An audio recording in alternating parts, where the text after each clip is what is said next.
बांटा है, पूरा दुनिया में इसका लाभ लेता है। यहाँ जैसे बताया गया है,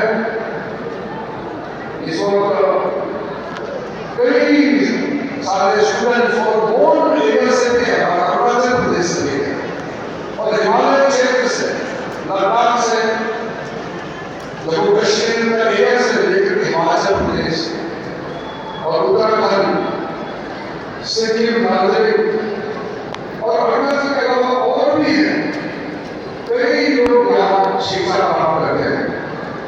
आपका यहाँ इंफ्रास्ट्रक्चर का जरूरत कम पड़ता है, मुझे मालूम। ये इतना पुराना यूनिवर्सिटी है, हम सब गर्व होता है।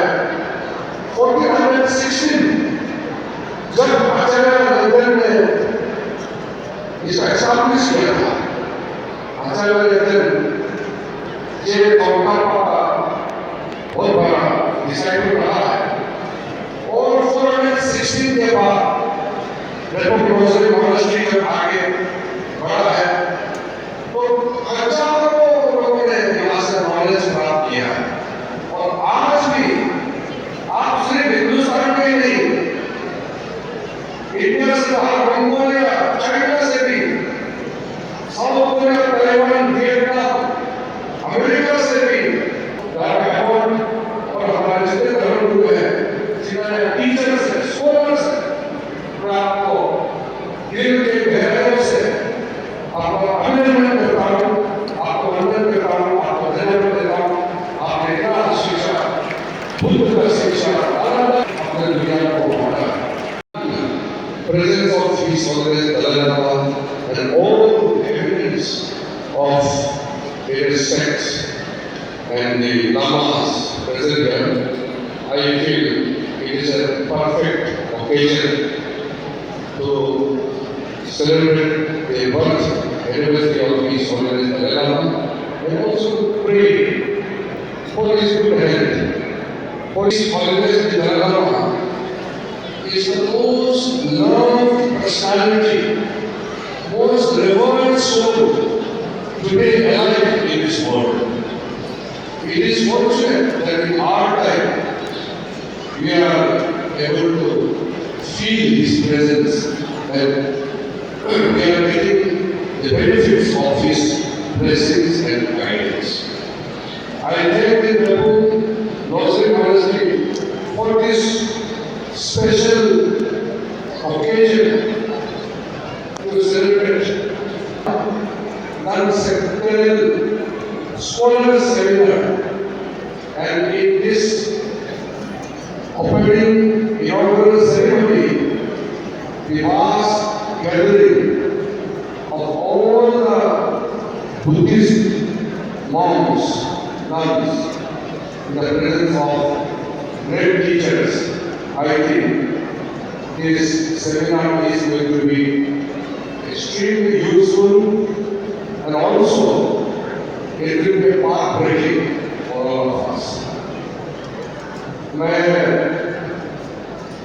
अपने आप को भाग्यवान मानता हूँ क्योंकि मुझे परम पावन दलाई लामा जी का दर्शन का तो मौका मिला ही है, और साथ साथ हमारा देश के बहुत समाज के लिए काम करने का मौका भी मिला है।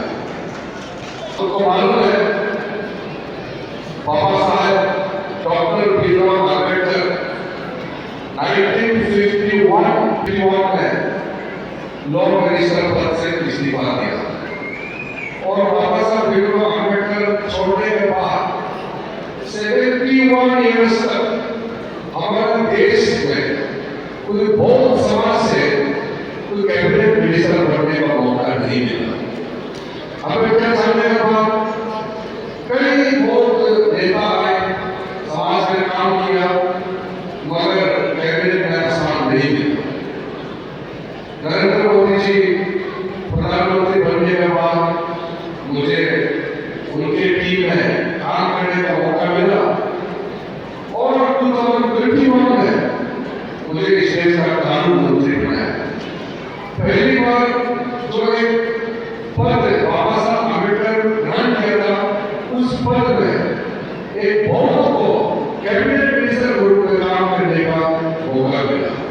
मैं मानता हूं कि मेरे लिए कुछ नहीं है, ये पूरा बहुत समाज है और एक तरीके से हमारा देश का महान परंपरा ये बुद्ध का देश है, उसको पहचान दिलाया।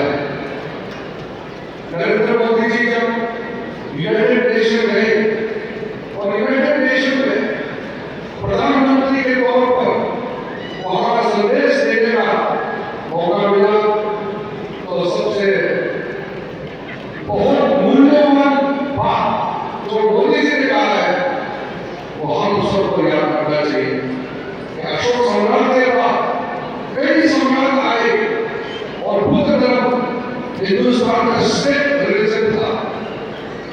जो बुद्ध धर्म हिंदुस्तान से पूरा दुनिया में फैलाया गया, हमने वो इतिहास में पढ़ा है, लेकिन धीरे धीरे उसका प्रमुख रूप से जिक्र नहीं हुआ। खास करके हमारा प्रधानमंत्री ने अमेरिका में जाकर यूनाइटेड नेशन में कहा कि भारत ने दुनिया को बुद्ध दिया है, युद्ध नहीं दिया, दुनिया को शांति दिया है, दुनिया को नॉलेज दिया है। इस नॉलेज को नालंदा ट्रेडिशन, नालंदा में जो ज्ञान दुनिया को देता था, उस नालंदा ट्रेडिशन को नरेंद्र मोदी ने आगे बढ़ाया। भारत में जन्मा बुद्ध धर्म और नालंदा ट्रेडिशन को आगे ले जाकर के जिंदा से नहीं रखा, बल्कि और फैलाया है और उसको नए ऊंचाई पर पहुंचाने का काम किया है। तो नरेंद्र मोदी ने किया है। तो नरेंद्र मोदी हम सब पर गुरु है। नरेंद्र मोदी सिर्फ तिब्बत का गुरु नहीं, हिंदुस्तान का भी गुरु है और एक तरीके से विश्व का गुरु है। इसलिए को हम रेफ्यूजी के हमारा जैसे हिंदू वैसे बौद्ध है, ये देश हमारा घर है। इसलिए जो समस्या के हम कुछ मेमोरेंडम के तौर पर मेरे पास आए हैं, कई इशू है, मॉनेस्ट्री का भी है और बाकी सेना मॉनेस्ट्री का हो सकता है, गवर्नमेंट मॉनेस्ट्री का भी